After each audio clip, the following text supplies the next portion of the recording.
Closing the Youth Employment Gap. The panelists are Professor Mark Smith, President and Vice Chancellor at the University of Southampton. Professor Letlhokwa Mpedi, Vice Chancellor and Principal at the University of Johannesburg. Sigi Brownlee, CEO of Eduvos. Professor Matete Madiba, Deputy Vice Chancellor, Student Development at the University of the Cape. And the moderator is Godfrey Mutizwa, Editor-in-Chief, CNBC Africa.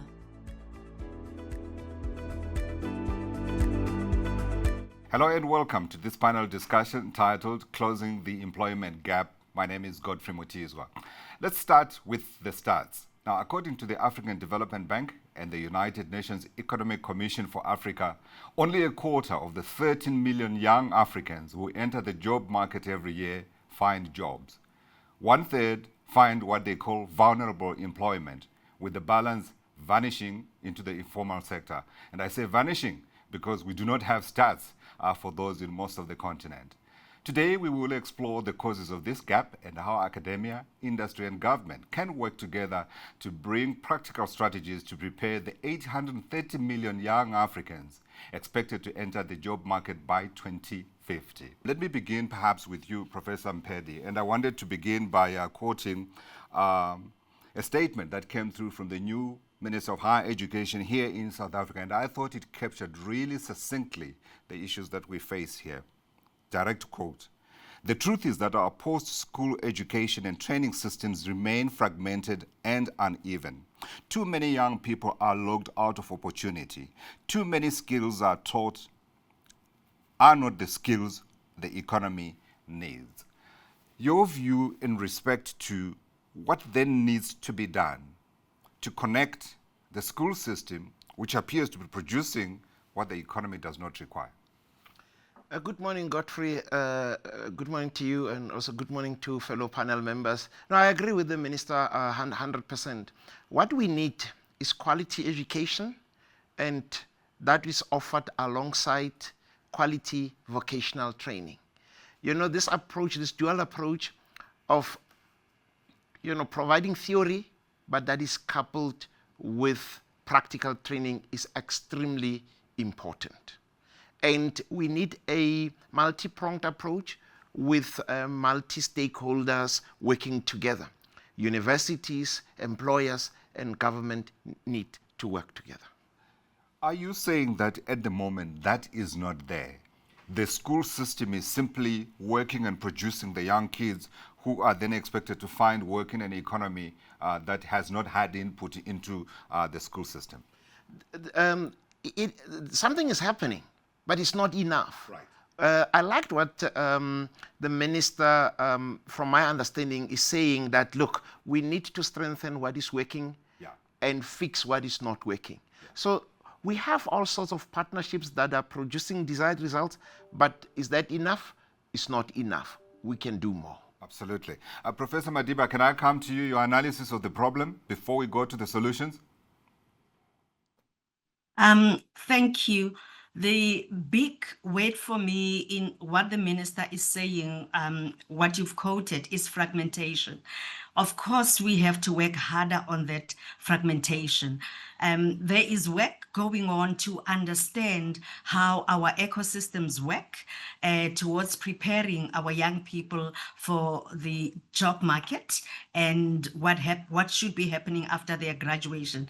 But the fragmentation that we are still experiencing is a setback, and hence we need to connect the dots amongst others, make sure that we are able to talk about articulation across our systems of education, our TVETs, our universities of technology, and our research universities. So that articulation, if we get to that point, we will be assured of less fragmentation in our ecosystems of providing quality education.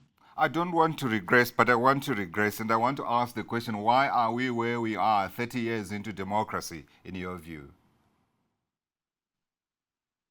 There are a number of factors. Our education is the basis for economic development, for providing citizens with that ideal life that they should enjoy. And the amount of work, planning, and resources that have to go into education matter a lot. And it is not only about just throwing money into it, but it is the great leadership that is needed to drive what and create these ecosystems in such a way that they integrate properly, they feed into each other, and the impact becomes where you want it to be. So it has been a number of issues that have created the setback, and there must be more effort, including leadership and vision into how we need to get this fragmentation out and make sure that the ecosystems that are created talk to each other and yield the kind of impact that we are looking for. Yeah, I like your zeroing in on leadership. Sigi, come in. It's exactly the same question because you sit on the other side and you actually perhaps more than perhaps the other panelists who are here see the gaps because you have made it a commercial opportunity. So I think one of the reasons from my side is really that the world of work is changing considerably out there, and at the end of the day, higher education institutions are perhaps not adept with what those changes are, particularly in the digital economy. And as such, I think it's absolutely crucial that all the providers, and speaking within that ecosystem, really collaborate, work together to ensure that at the end of the day we are producing graduates that are future fit and are employable. Absolutely. It's an interesting point you make because overnight actually I was reading a piece written by an investment manager, and he was making the case about the huge amounts of money that are being poured into AI. I mean, we're talking billions and billions of dollars. A new economic system that's being created already leaving us behind, and you are saying we were already behind. Let's bring in, I'm going to say an outsider, Professor Smith, your view from an outsider's perspective, and also, of course, bringing in your experience in other parts of the world in terms of how you see why we have got this situation, particularly on the African continent, where we can't seem to align the needs of our economies to the products that we're getting out of our universities. Yes, thanks, and can I say thank you for inviting me to this panel. I think what we've just heard from Siggy is actually goes to the heart of the matter. And as you say, from an outsider, inverted commas, perspective, I think that the issues that you're grappling with are no different, maybe different in scale and different in detail, but no different from other higher education systems across the world. And the University of Southampton, although obviously based in the UK, we have a campus in Malaysia, and we've just opened a campus in Delhi.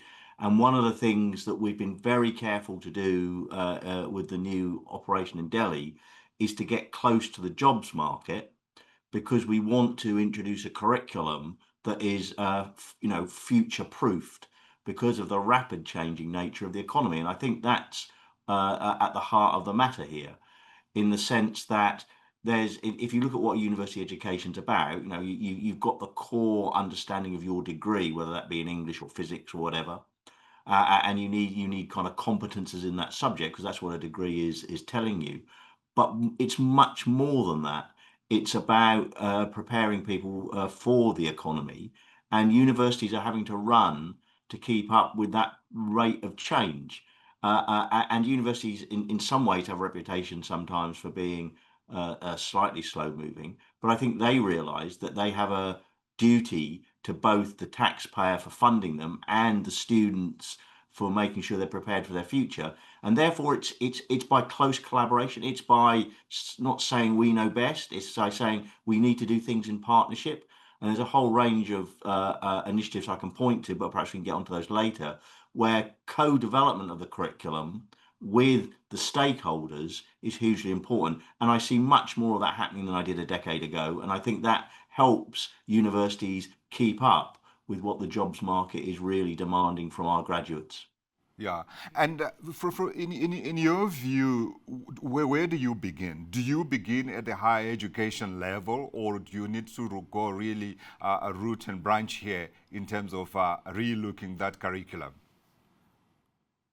Well, I think, clearly, it's the whole of the education system that needs to be looked at. Because if you're starting with a bigger deficit as people move from school-based education to further education and higher education, it's the whole system that needs to be looked at. But of course, the responsibility that I have is within higher education. I think, actually, to be fair, and I am definitely looking at this from an outsider's perspective. Schools in the UK are particularly aware of those digital and now AI skills, and the government is pushing the development of a kind of national curriculum at school level that makes sure that those skills are embedded. And we, as universities, have to make sure we're ready to maximise the opportunity from the skills that they've already got from school in the university. So it's embedding those in the curriculum. But I think it goes back to the point I was making, having fora that co-develop the curriculum. In fact, the students themselves are really keen observers of what skills they need, and making sure that you have student-led panels that feed into curriculum development, so that you're listening, what do we know, what do we think we want to know, and then you triangulate that with the jobs market is really important, rather than it trying to be 3 or 4 separate parts trying to be glued together. It's co-development that I think is the key. Professor Mpedi and Professor Madiba, I want your views on this, because you are in it, of course, and you are obviously still also talking to the government here. Yes. Yeah. Look, one thing that I picked, with our system is that we specialize too soon. When you come from high school, 18-year-old, you go there and say, I want to study law. Like me, when I went there with the idea that I'm going to study law, that's it. But if you look at other systems, take the US, law, you do law after you've done your first degree. Then you can build from there. 18 years, what do you know? I remember I had a classmate who said, hey, friend, what are you studying? I said, law. I said, oh, I'm going to change. I'm going to do law. So we need to address those type of issues. The second thing is an interdisciplinary approach. Gone are the days where one would go to university and say, I want to study law and law only. You need to learn, law, of course, alongside it, take AI. That's why we're doing. And this does not mean that you need to infuse everything into whatever degree there is. You can provide other opportunities alongside specialization. You're studying law, you can take a massive open online course on AI and understand how the law interfaces with AI. Somebody studying engineering may need to take a subject in humanities, and that can be a separate course that one does at his or her own pace. Actually, we're doing that already at the University of Johannesburg, where you can do a free open online course called AI in the Fourth Industrial Revolution. You do it at your own pace, 50 hours, then you are done. Then you can appreciate some of these issues. So gone are the days of specialization, and especially early on in one's career as a student. We need to address that. What do you say to the suggestion from Professor Smith about co-developing the education system? It's extremely important, because sometimes we think we know what the students want. Because sometimes it's about what the students want to do, what we want them to do, and what is it that we want the students to do. Today we say we don't only want to graduate job seekers, we want to graduate job creators. Students may have their ideas in terms of creating new industries. If we don't understand that, we'll not be able to empower them. So sitting with them, then you'll be able to understand. I'll give you a quick example. We've got a fellow who's finishing his PhD in virtual reality and all those things. I can't even explain it properly. This is a fellow, Isaac Potgieter, who brought Sophia Town back to life. You know, Sophia Town has been destroyed many years ago, but we use him everywhere. He's studying at the Faculty of Art, Design and Architecture, but he works with lawyers. He works with colleagues at the School for Tourism and Hospitality. I mean, what they've come up with, and if that is implemented, is an idea where you can order your dish at the restaurant, scan a QR code, and see the calories in what you are eating, and even the farmer that produced the food you are eating. That nobody has thought about it. There's no professor that would come and design such a course. But if we sat down with him and say, look, there will be this industry in the future, then we can create new industries. A further question to that would be, do you see that possible being in South Africa co-developing? And I'm asking the question because of the political connotations that come with that question. But let's park that. I want your views. Siggy. I completely agree with Professor Mpedi, completely. And I would throw in the digital literacy side linked to that as well. So if you think about the world of work and the way it functioned before, very often it meant that everybody went to a workplace and conducted work from that particular place. I think post-COVID, we've seen that the workplace is hybrid in its form. Over and above that, with the global village, we have seen that people all day interact with colleagues all over the world. Can work anywhere in Absolutely, absolutely. So if we are wanting to produce graduates that are future fit, then first of all, they need the digital fluency to go with that. And that comprises not only understanding communication skills in the digital world, like ensuring that they're adept in Teams, in Zoom, or whatever the case may be. But over and above that, also understanding digital literacy in the form of where to find information, how to gather information, what about analyzing information and how to put that together. It's really important that they understand digital security with all the cyber security issues that are happening at the moment. Are changing. Completely. And it's not just the needs with regards to digital literacy. I mean, we often see as well that 30% of the students that come to us are only really digitally fluent, which means that we have to also include it in our orientation and inductions and things like that, really teach students how to even use computers, how to be fluent in Word, etc., as well. Would you sit with the government and co-develop the curriculum? Would you? We will sit, definitely, we would sit together with industry, with we the would industry. sit, absolutely. Industry plays a crucial role in it. And it's also understanding about their world of work. So just as much as technology is influencing us as private higher education providers or as universities, at the end of the day, the world of work is changing out there too.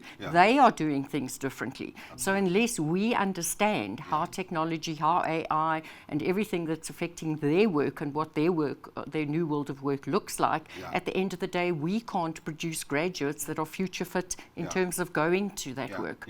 Professor So Madiba, are we crucial. late? Let me bring in Professor Madiba here. Are we late in terms of this co-development thing, or indeed perhaps introducing stuff like AI into our school curricula and systems? We are not that late, but there is some catch up to do. When we got out of COVID, there was a lot of talk across universities, locally and internationally, around reimagining the role of education. And that reimagination move cannot just happen internally inside universities. It should happen across, because amongst others, the world of work, as we are all saying, has changed. So when we talk reimagining, we should also create spaces for this core development so that we are able to bring the world of work inside education as we prepare our graduates, and make sure that by the time that they go out, the world of work is not strange and they don't have to start afresh. That happens when we build in these networks across each other, with the full understanding that gone are those days where we could just do disciplinary knowledge in its silos. We talk about cross and transdisciplinary. And for that to really take shape, we need to talk co-development at the highest level. And of course, with digital literacy at its highest. And digital literacy has to be embedded in almost in every course that we study. Every student at our universities should emerge out of any university with the highest level of digital literacies. A number of universities are already putting creative efforts into how this should be done. And if we keep on increasing those efforts, learning from each other, we will be able to enjoy some catch-up. Yeah, I want us to talk models and perhaps practical examples of where things have been done the right way, or indeed where they are creating these companies that we cannot even fathom. I mean, the other day, I saw a story saying Microsoft is now a $4 trillion market cap company, NVIDIA, $4 trillion. GDP of Africa, we can't get anywhere near that.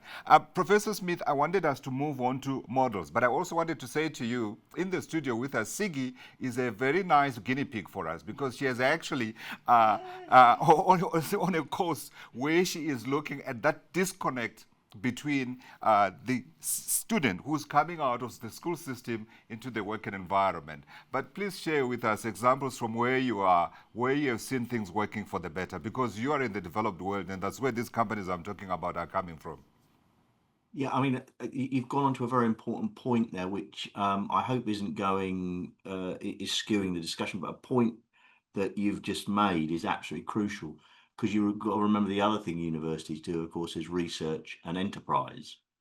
And the blurring between these as distinct activities of the university is something that I think I've seen over my career. And the reason that's important is the development of even big companies. So I will give you a concrete example. One of the research strengths of the University of Southampton is in fibre optics and the development of new fibre optical technology for the internet, basically.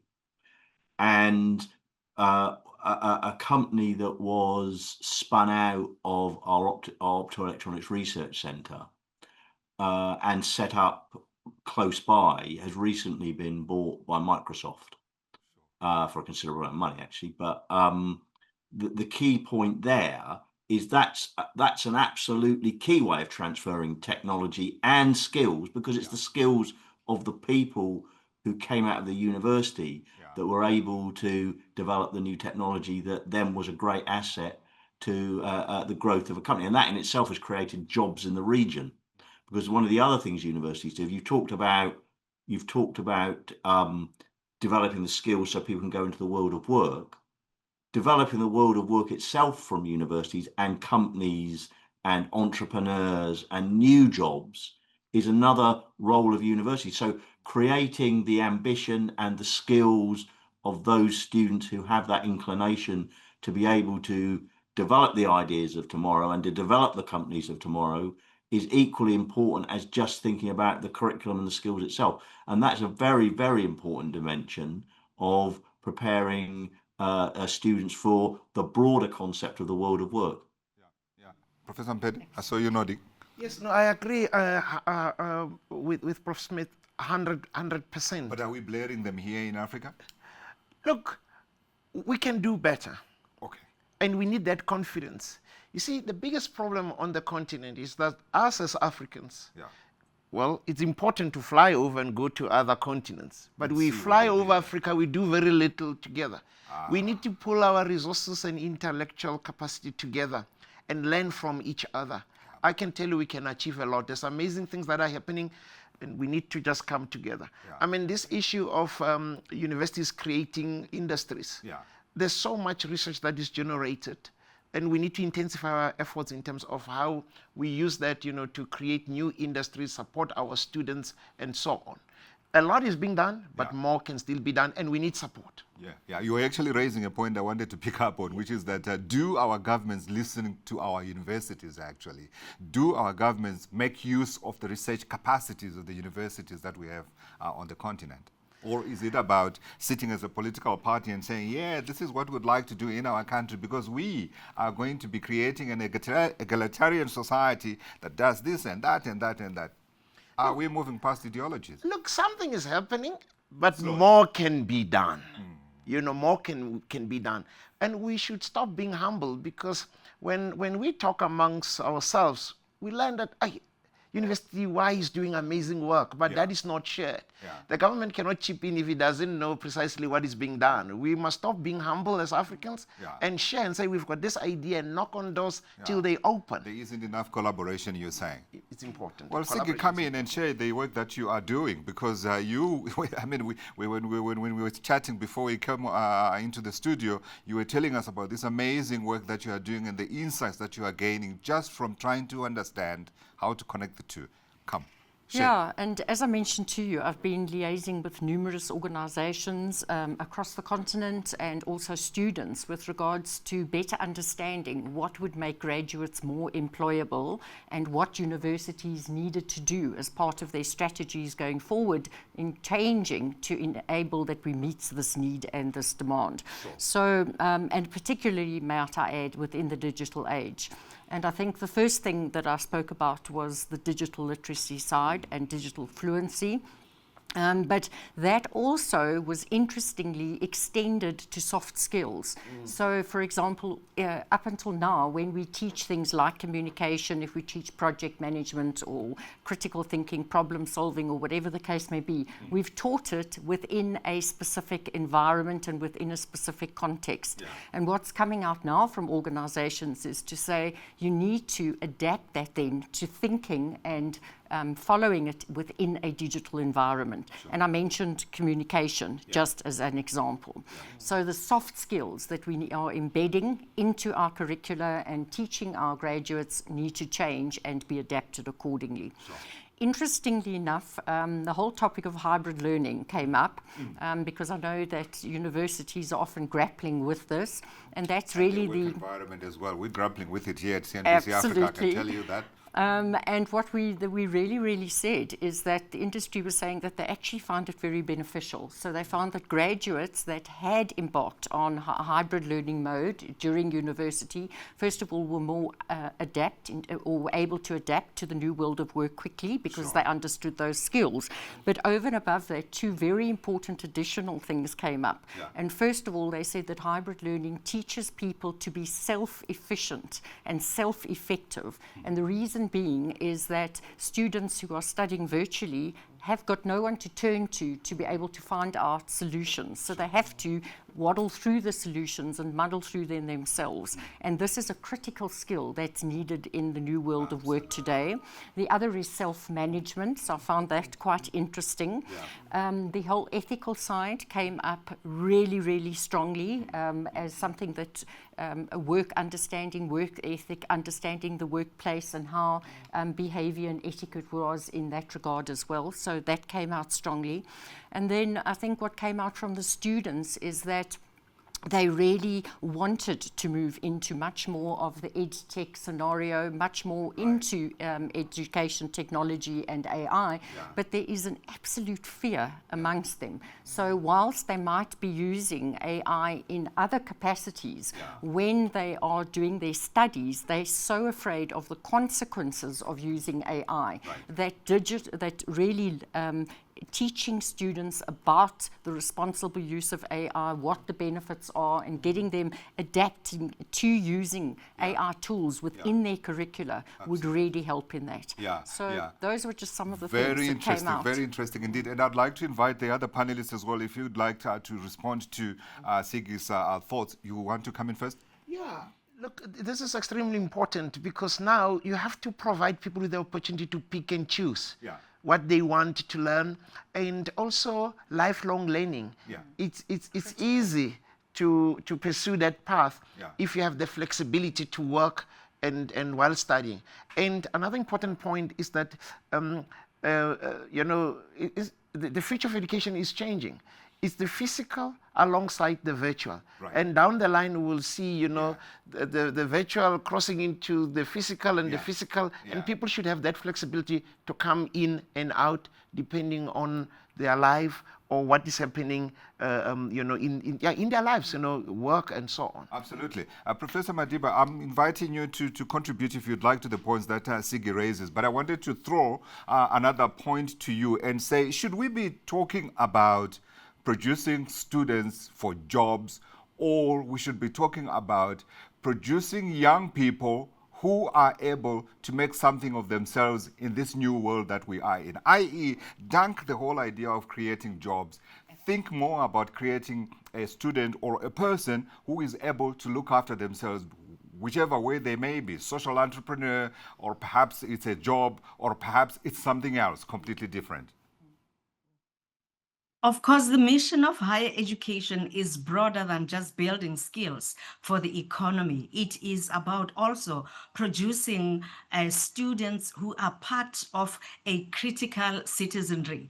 And part of that is those graduates will be able to, as you say, take care of themselves, but also not in isolation, together with others. And, in South Africa, we speak about Ubuntu, which is I am because you are. And these are the kind of values that we should be building into the development that our students should be enjoying in our universities. Young people understand that just the opportunity to be at a university is a time of growth. And this growth is holistic. We are not just talking about disciplinary knowledge that they get in the formal classroom. There are many, many opportunities in just being a student at a university. And those opportunities open up in the kind of clubs and societies that they run, and some of these develop into big organizations when they get out of the university and they pull those ideas through. Just participation in entrepreneurship, you don't have to be studying entrepreneurship to be exposed to the literacy, the knowledge, and all that goes with it. There are many, many opportunities where students can get deep, not just shallow exposure, but deep exposure into entrepreneurship through the opportunities that are in the university and surround the university. One of the projects that is being run here at UWC in collaboration with other universities internationally is to take our students, train them to do a small business assessment, and with the assessment then provide feedback about how to grow a small business into its next level of development. These opportunities do exist, and students have the energy to take them on because they understand that when they graduate, it's not just about the biology major or the history major. It's far much more, because the world out there require these transdisciplinary and cross-disciplinary ways of thinking for them to be able to make their contribution as citizens. Absolutely. Professor Smith? Yeah, so I think there's lots of interesting topics been raised in the last few contributions from my colleagues, and I want to follow up with probably three of them. The first one is that I absolutely agree that a university education is much more than just the curriculum and the major that you take. And in fact, we heard from an earlier intervention that idea of a major is probably something that is changing with time, but it's still the core of most universities' curriculum. However, the ability to access many other opportunities is what a university is about, and that could be through clubs, it could be through extracurricular activities, it could be one thing we haven't talked about at all is placements and mentorship, because one thing that surveys in the UK have shown is those students that have a placement or particularly a placement, but also a mentorship opportunity as part of their curriculum tend to have better job outcomes than others. And so therefore that's a role industry can play, the workplace can play, government can play by offering internships directly, because it absolutely enriches the curriculum. So that's point one. Point two is I do think we have to remember, and I'm not suggesting anyone is not saying this, but of course the student body is a very heterogeneous a set of people. They're all individuals, and the way they will get the best out of their time at university needs to be more personalized. And I think what technology from an educational point of view is doing is it's allowing curricula to be more flexible, and therefore that tailoring to it will never be that each university student's going through is a completely independent program, because that's the scale of universities, that's just not possible. But there will be much more flexibility in the way that curricula I think are offered to individuals, and giving credit for more activity outside the core discipline, I think, is something that universities are looking at. And I think the other thing to say is that this whole way of lifelong learning is something that universities, particularly connecting to their alumni base, is something that's very important. So the alumni base can, should be able to use their university that they graduate from as a source of education throughout their career. But they're also a great resource at being able to reflect the world of work back to universities, because most of them go on to have successful careers. They can offer mentorships. And as I said, that's something that students really benefit from. You've got someone who can say, this is what it's like in the world of work. This is what you need to know. And this is how you can get the most out of your time at university. So I think there's lots of opportunities there, and it's a rapidly evolving position for universities. And how do you handle it? Do you formalize it so that you are able to reach a wider diversity of students, or do you leave it as voluntary, where those who are willing to come back and give back come and do so? Yeah, well, of course, I think that's to be voluntary, but because once they've left, they're independent people. But having said that, what you're really getting at there is absolutely true. What universities are doing much more systematically is making is gathering that information about where our graduates have gone to, keeping in touch with them, and then I would say in a semi-formal way, making sure that the connection between the students and those people who have graduated is, we act as the middle people in making that connection rather than it happening randomly. So definitely in business courses, we would find people who have gone on to have successful careers from our former graduates, our alumni, and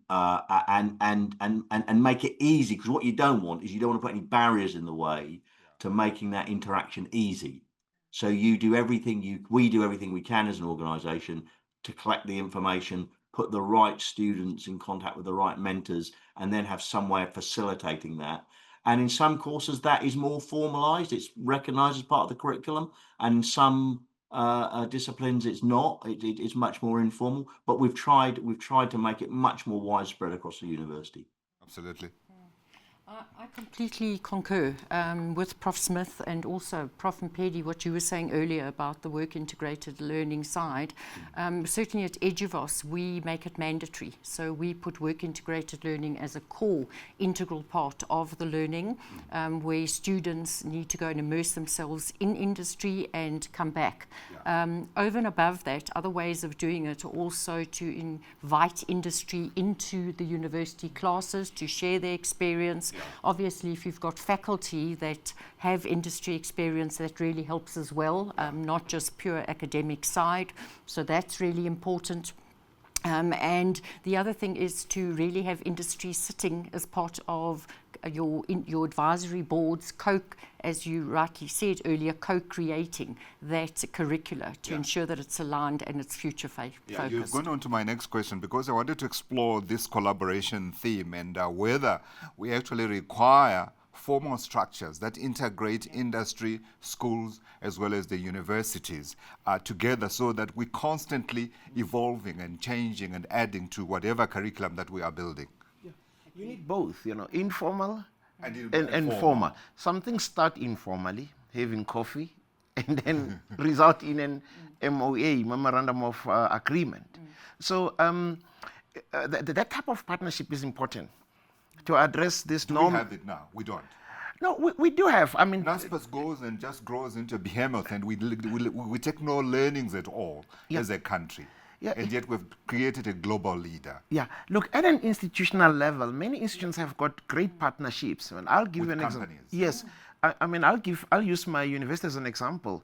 We've got a partnership with Youth Employment Services. They're doing amazing work. Yeah. But how do we replicate this and make this systematic throughout the country is extremely important. Bringing in CETAs and all that we don't have University X doing its own thing there, this one doing. We need a holistic approach. Yeah. Now, what we need to be solving for is this challenge of no man's land, where a young person would graduate without experience. The labor market or the sector, they want somebody with experience. But to get the experience, you need to be employed. Yeah. The idea of work integrated learning is extremely important. And if I may add, studies have shown that students that do vocational work, volunteer during their studies, Yeah. are the first to be appointed Yeah. when they graduate. So we need to, Professor Smith was talking about. exactly, we Yeah. need to insist on that. And it's a good thing that you're doing to ensure that students, have a taste of the labor market, understand what is expected. But I need to bring another angle. Please. We're speaking at a high level, but there are challenges that we need to address, and it is important to know our students. Many of our students come from humble backgrounds. We say dress well to go for an interview. You find that this person has to borrow a tie, has to borrow a shirt. So that they are not in their everyday life. exactly. One thing that we picked is that sometimes we help our students to polish their CVs. We say dress well, and then we say, look, I don't have formal clothes. That led us to developing what we call a closet, where people donate clothes, formal clothes that they don't normally wear, suits. We dry clean them, and students come with dignity, discreetly. They shop. They get everything they need, and they keep those clothes so that when they present themselves, then they are wearing, formal clothes that we say they need. So the question is, yes, we need to address those other important issues, but do we know and understand our students also where they come from? Sometimes it's not a matter of the student not having the right skills, but perception that you have to come presentable and all that. And by just establishing this closet, we're addressing this other problem, and it's successful. Absolutely. Yeah, I want to bring in Professor Madiba here, and we really need to use the last 8 minutes or so of our show to come up with practical solutions that we can perhaps take from here and implement wherever we're going to. Professor Madiba, your thoughts, if you want to contribute to some of the points that have been made here, please do so, but also help me to put into point form some practical steps that we can take to try to integrate the world of work and the world of school, post, of course, higher education. One of the things that I think we should do better as universities is to learn to blow our horns, to communicate better about the work that is being done in our universities in responding to the challenges that are out there, and also to open up opportunities for collaboration and for co-development. I think about, the Innovation Hub at the University of the Western Cape. It is open to the community. The work that happens there is cutting edge, but there is far much more that needs to be done to make sure that the opportunities that are there at the center are available and are known. I think about the Yatsiba Lab, about art and the making of puppets to let the world understand climate change. That work is significant, and it brings communities into the university and build bridges, but the work is not, I think, it's not receiving the attention that it does. We've just celebrated the work of Professor Baker at an international level with a L'Oreal Award, and she's working with sensors to improve biomarkers and to improve health. It's great work that brings technology and basic disciplinary work from chemistry. We can talk about forensic linguistics. All these new areas of study, including financial fintech, with its aspects of technology, of the law and finance. All these new areas are happening in universities in collaboration with stakeholders outside the university. But I think we are not communicating these at the level at which it should be. And because of that, there is always this suspicion that, there isn't much that is happening. Part of it is because it is unknown. And I think one of the things that we need to do is better communication. Maybe platforms like this should be more. And of course, they should start with those critical questions. Is this critical work happening? And there should be more opportunities to make sure that we communicate better and we expose what is happening and build on and open up more opportunities for partnerships. We'll try our bit, ma'am. We'll try our bit. Professor Smith? Yeah, so I mean, I think it's been a really interesting discussion, and I think the key points coming out around, continuing to have dialogue, making sure people have work opportunities, dialogue with industry to make sure the curriculum's up to date. also ensuring that the digital skills, which are moving so rapidly, continue to be up to date. All of those things I think are hugely important. But my reflection on the discussion is something that was when we were talking about the scheme that's running at the University of Johannesburg around providing clothes to be able to be the best you can. Because one of the things that I reflect on is if you look at an individual person's journey through life, particularly the early stages, school, then university, they of course there are other factors such as their kind of home life, etc. And people have a very different, effectively, bank of social capital that they can build on to develop their career. And the thing that worries me most is those people who have great talent, those young people who have great talent, but because of their lack of social capital, do not get jobs which fully utilize. And that means we as a society are missing out.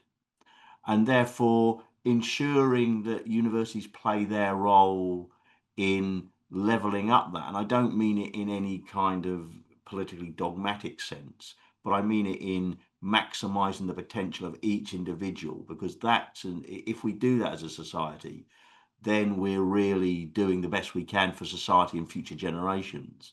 And ensuring that our systems are tailored to try and level that playing field and maximise the social capital of individuals, particularly those that start education, particularly higher education, with the least advantage, but nevertheless the talent to succeed, are enabled to succeed. And all the things we've described are elements of helping that to happen.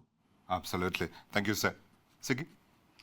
I think a few things for me. I think first of all, the lifelong learning concept is absolutely crucial, continuing to happen on an ongoing basis and must. It's beyond the curriculum, very important too.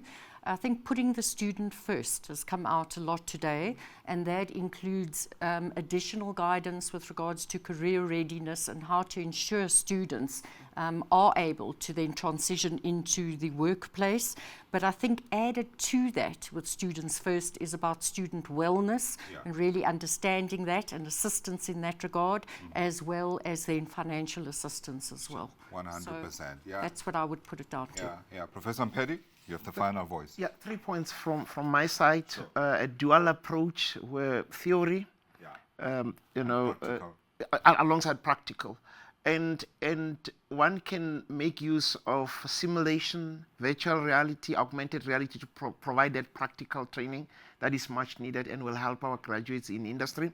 The second point is the adoption of interdisciplinary degrees, which is extremely important. And the last point I need to emphasize is we need to invest more in not only graduating job seekers, but graduating job creators. Absolutely. Student entrepreneurship is extremely important. Absolutely. Your education must enable you to be able to look after yourself, not just look for a job. Absolutely. I have to thank all of you for your time, for your insights, and I'd like to thank our listeners as well and ask them to help me thank Professor Mark Smith, President and Vice Chancellor of the University of Southampton, Professor Letloko Mpedi, Vice Chancellor and Principal of the University of Johannesburg, and Sigi Brownlee, CEO of EduVoice, and lastly, Professor Matete Madiba, Deputy Vice Chancellor, Student Development, University of the Western Cape. From myself, thank you for watching. See you next time.